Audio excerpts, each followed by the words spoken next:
नमस्कार। आप देख रहे हैं अपना पसंदीदा news channel 3N news network. आप अपने इस चैनल को @3N न्यूज़ नेटवर्क को फेसबुक, इंस्टाग्राम और यूट्यूब पर भी सर्च कर सकते हैं तथा लाइक, शेयर, सब्सक्राइब एवं कमेंट ज़रूर करें। मैं हूं आपका साथी RK जोशी। अब प्रस्तुत हैं आज के मुख्य समाचार। उत्तराखंड के ग्रामीण छात्रों को गांव में ही मिलेगी शहर जैसी अध्ययन सुविधा। हरिद्वार में पेंशनर्स के लिए जागरूकता चिकित्सा स्वास्थ्य शिविर का आयोजन। महाजन के प्रियांशु पुरोहित के CA परीक्षा में उत्तीर्ण होने पर हार्दिक शुभकामनाएं। नौहर के पुलिस थाना के पास अंडरपास की हालत काफ़ी चिंताजनक। निकटवर्ती गांव भुखरका के चक 4VK के नागरिकों ने पेयजल समस्या पर नौहर SDM को सौंपा ज्ञापन। अब समाचार विस्तार से। सृष्टि चक्र हरिद्वार से छपी रिपोर्ट के अनुसार हमारे संवाददाता श्री रमेश राम जी ने रिपोर्ट दी है। ये चंपावत से मुख्यमंत्री पुष्कर सिंह धामी के नेतृत्व में प्रदेश सरकार द्वारा विद्यार्थियों को गुणवत्तापूर्वक शिक्षा संसाधन एवं आधुनिक अध्ययन वातावरण सुलभ कराने के उद्देश्य से सतत प्रयास किए जा रहे हैं। इसी क्रम में जिलाधिकारी मनीष कुमार ने विकास खंड पार्टी के अंतर्गत बंद पड़े प्राथमिक विद्यालय भवन में जिला योजना के तहत 5 लाख रुपए की लागत से तैयार की जा रही लाइब्रेरी भवन का स्थलीय निरीक्षण किया। निरीक्षण के दौरान जिलाधिकारी ने निर्माण कार्य की गुणवत्ता, भवन की उपयोगिता पर प्रस्तावित पुस्तकालय संचालन की तैयारियों का बारीकी से अवलोकन किया।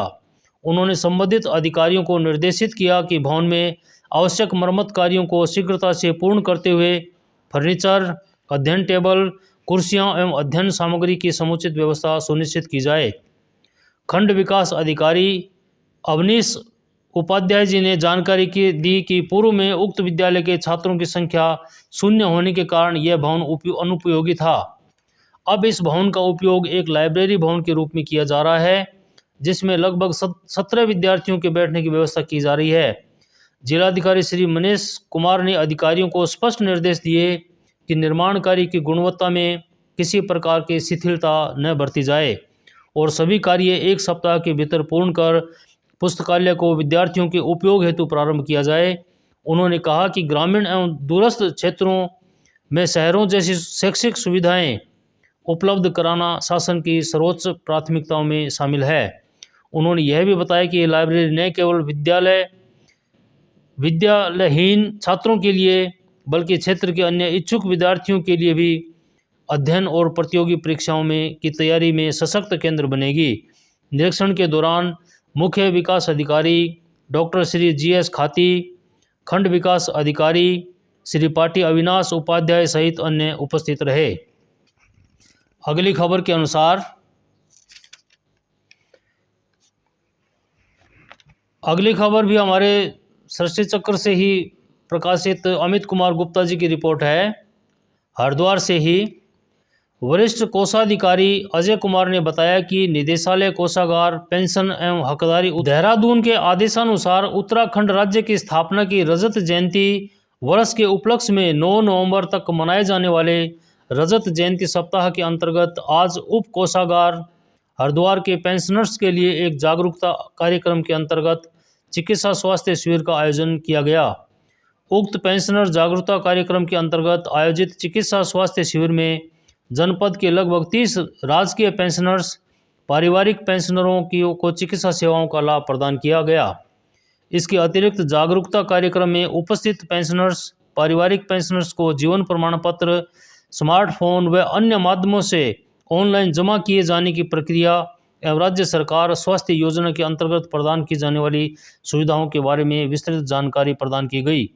इस अवसर पर पेंशनर्स हेतु ऑनलाइन जीवन प्रमाण पत्र जमा करने की जानकारी प्रदान करने हेतु कोषागार विभाग के श्री अजय कुमार, वरिष्ठ कोषाधिकारी श्री ललित मोहन पांडे, कोषाधिकारी विनय कुमार त्यागी, उप कोषाधिकारी राहुल अग्रवाल, श्री रजनीश गुप्ता, सहायक कोषाधिकारी तथा चिकित्सा सेवाओं हेतु चिकित्सा विभाग से डॉक्टर श्री अंकुर सिंह, डॉक्टर श्री आशीष कुमार, श्री उज्ज्वल भारद्वाज एवं वसीराना फार्मासिस्ट रशीद अहमद एवं श्री शिवेंद्र कुमार वर्मा लैब टेक्नीशियन उपस्थित रहे। साथ ही गवर्नमेंट पेंशनर्स वेलफेयर एसोसिएशन द्वारा हरिद्वार के पदाधिकारियों में श्री जेपी चाहर महामंत्री, श्री वीके गुप्ता संरक्षक एवं श्री वीपी सैनी उपाध्यक्ष आदि उपस्थित रहे। अब सीए की परीक्षा में महाजन के प्रियांशु पुरोहित को सफलता हासिल करने पर उनके शुभचिंतकों के द्वारा बहुत ही शुभकामनाएं दी गई। हमारा 3N न्यूज़ नेटवर्क भी श्री प्रियांशु पुरोहित को बहुत बहुत शुभकामनाएं एवं आशीर्वाद प्रदान करता है।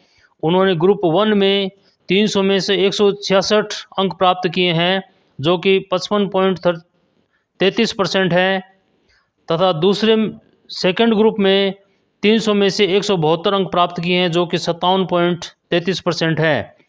प्रियांशु पुत्र श्री अशोक पुरोहित, उनको बहुत बहुत ढेर सारी शुभकामनाएं। उनके उज्जवल भविष्य के लिए हम शुभकामना करते हैं। अगली खबर नौहर से। नौहर का रेलवे अंडरपास जो स्थानीय पुलिस थाने के पास है, उसकी अवस्था काफ़ी दयनीय स्थिति में है। इस अंडरपास से सिर्फ एक गाड़ी का निकल पाना संभव है। अगर सामने से कोई दूसरी गाड़ी आ रही है तो पैदल चलने वाले को या मोटरसाइकिल सवार को भी या तो वापस भागना पड़ता है या फिर बहुत भारी जोखिम के साथ इस अंडरपास को पार करना पड़ता है, जो कि नौहर की आबादी के हिसाब से बिल्कुल भी अनुकूल नहीं है। रेल प्रशासन को इस बारे में बहुत बार लिखा जा चुका है, लेकिन अभी तक इस विषय पर रेल प्रशासन बिल्कुल खामोश है। किसी प्रकार का कोई एक्शन इस पर नहीं लिया जा रहा है। रेलवे ब्रिज के उस पार नौहर की आबादी का बहुत बड़ा हिस्सा रहता है तथा औद्योगिक क्षेत्र भी अंडरपास के दूसरी तरफ स्थित है। पूरा रोड जीर्ण शीर्ण हालत में पड़ा हुआ है, लेकिन जनता की सुध लेने वाला कोई नहीं है। हर समय किसी बड़ी दुर्घटना की आशंका बनी रहती है। नौहर रेलवे स्टेशन का पार्किंग चौक भी पूरी तरह क्षतिग्रस्त है, इस पर भी ध्यान नहीं दिया जा रहा है। तो हमारे चैनल के माध्यम से नौहर जनता की आवाज़ हम रेल प्रशासन तक पहुंचाते हुए माननीय रेल मंत्री महोदय से अनुरोध करते हैं कि इस कार्य को प्राथमिकता से लेकर नौहर रेलवे अंडरपास को डबल बनवाया जाए, तथा जैसे और स्थानों पर रेल अंडरपास बने हुए हैं, अच्छी तरह शेड लगाकर बहुत व्यवस्थित तरीके से बने हुए हैं, उसी प्रकार से नौहर रेलवे स्टेशन का अंडरपास भी सुनियोजित तरीके से निर्माण करवाकर इसको जनता के सुपुर्द किया जाए, जिससे भविष्य में होने वाली किसी दुर्घटना से बचा जा सके। नौहर रेलवे स्टेशन के पार्किंग चौक का पुनः निर्माण करवाकर नौहर की जनता को राहत प्रदान करें।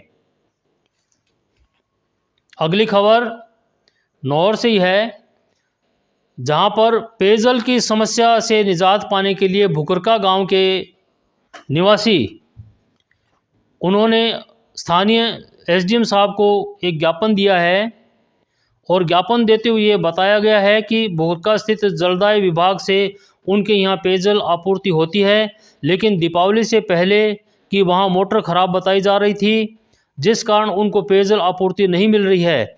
इस संबंध में उन्होंने कई दफ़ा विभाग के अधिकारियों को भी अवगत करवा दिया था, लेकिन अधिकारी उनकी सुन नहीं रहे हैं, जिस कारण उन्हें मजबूरन टैंकरों से खरीदकर महंगे दामों में पानी पीना पड़ रहा है।